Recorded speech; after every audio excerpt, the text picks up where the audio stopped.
am joined by Rita Scardino. Rita is with the Brampton Inn out of Chestertown, Maryland. Good morning, Rita. Good morning, Diana. How are you? I'm good. Enjoying a very damp, moist day here on the Upper Eastern Shore, but it's lovely. So are you at the inn now? I am at the inn now, looking out at all the green, blue sky, fluffy clouds.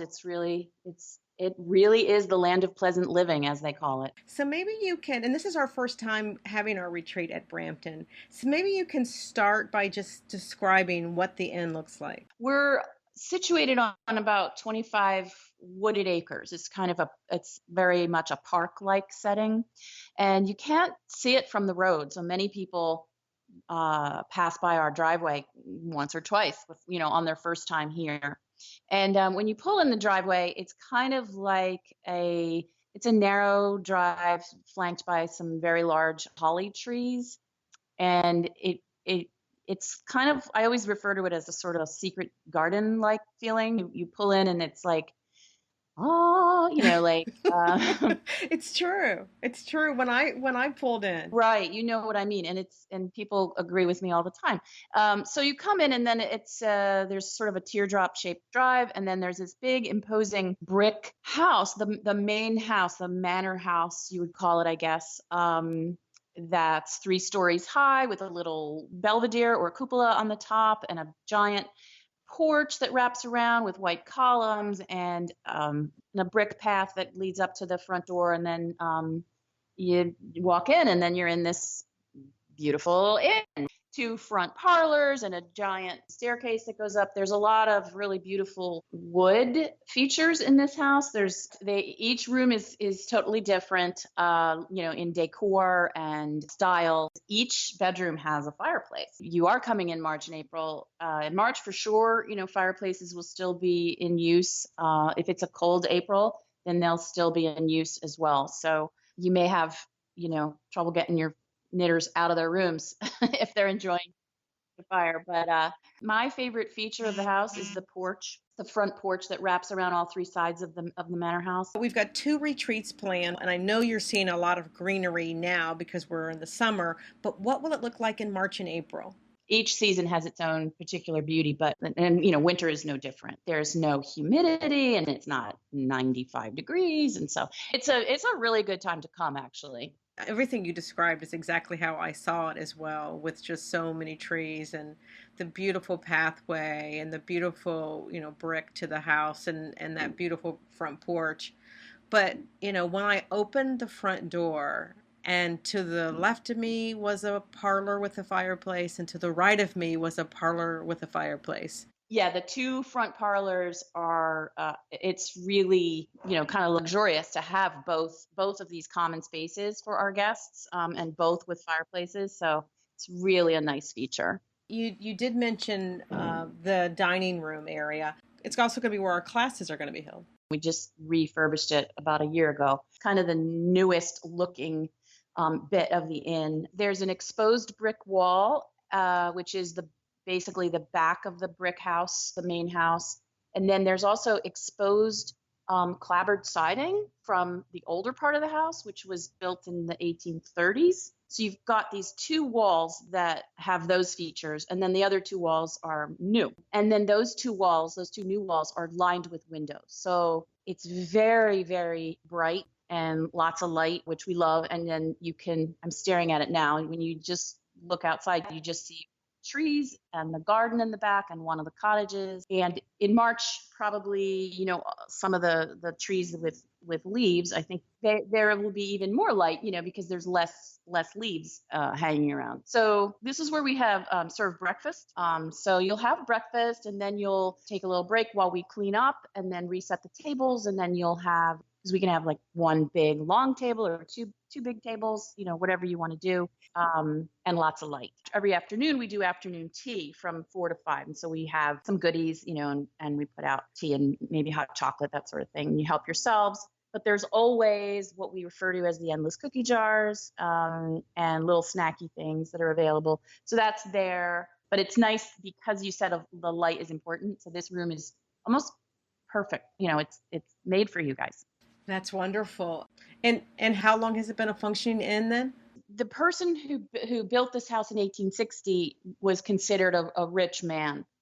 There was some sort of blight that came, and then they kind of lost everything and were only here for maybe 10 years. And then the house or went into a succession of owners over the years, and it's always been a private residence up until the time that the current owners, Michael and Danielle Hanscom, bought the property with the intention of turning it into an inn.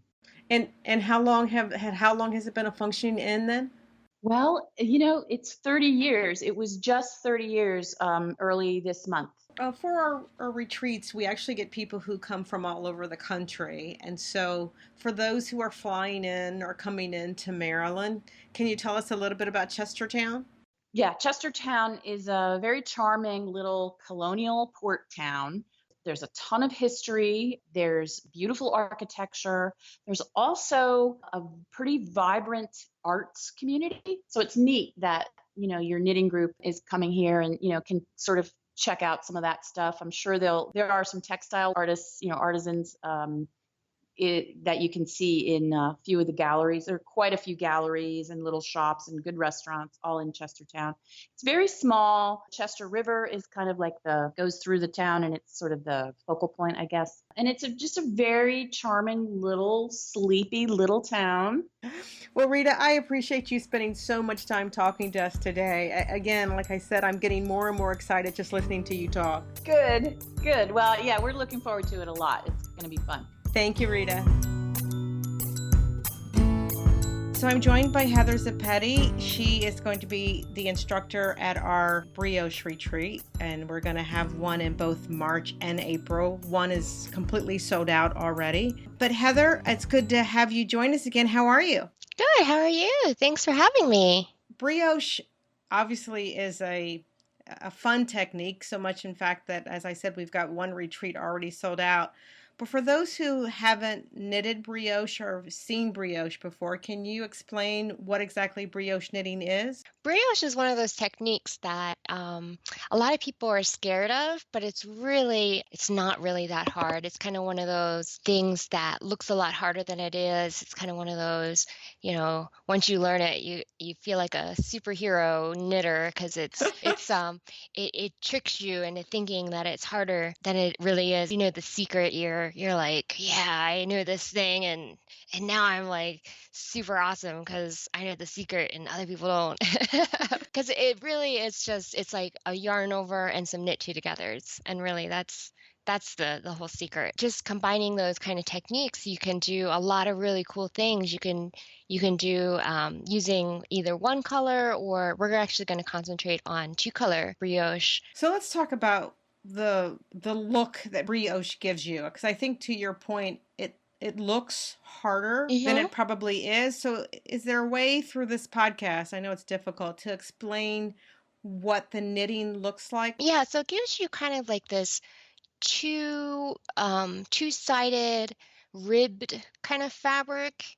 So every time that you do a row, you're actually kind of doing two rows. And it's so you're kind of getting this not double knitting, but kind of double knitting kind of technique where you're doing two sides at once. So you're getting like a reversible fabric. So you're getting two sides of a picture at one time. So the front side and the back side at once. And it's like a super squishy, really lovely fabric. Like it's a really like a ribbed fabric. But you can do a lot more than just basic ribbing with it. You can add like some lace effects to it. You can do more textures with it than that. But at its base, it really is kind of like a ribbing that you can see from both sides. And why do you think that it's gotten so popular in the last several years? I think, well, just the playing with colors. I think as knitters, we're really attracted to playing with colors. And then, of course, different designers, popular designers have really started using it a lot more. Like Stephen West has really taken to using it a lot, and his shawls have been like super popular. And I think knitters in general have become more adventurous with the techniques that we use, and going beyond, just knits and purls, and trying out different techniques. And we want to learn more and advance the types of knitting that we do. I totally agree with that. When we do our retreats, we focus on one technique for the full weekend. And what we hear from folks is that, versus having 3 to 5 classes and going home with, I'll say, almost learned techniques, but you really didn't spend enough time learning it to be able to continue it. We spend the full weekend on one technique, and to your point, I think people are much more interested in fully learning the technique and advancing their knitting skills so that they truly can integrate this new technique in their knitting. Right. And then you feel confident going home and finding more patterns using that technique, and really diving into that and getting engrossed in all that skill that you've learned. And I guess then, talking about the weekend, have you had the chance to kind of think about how you plan to teach? Kind of. So the techniques and stuff that we're going to be doing, we're going to jump right into 2 colors, but we're going to start a little bit slower with a little bit more of just the ribbing, and then advance pretty quickly into doing.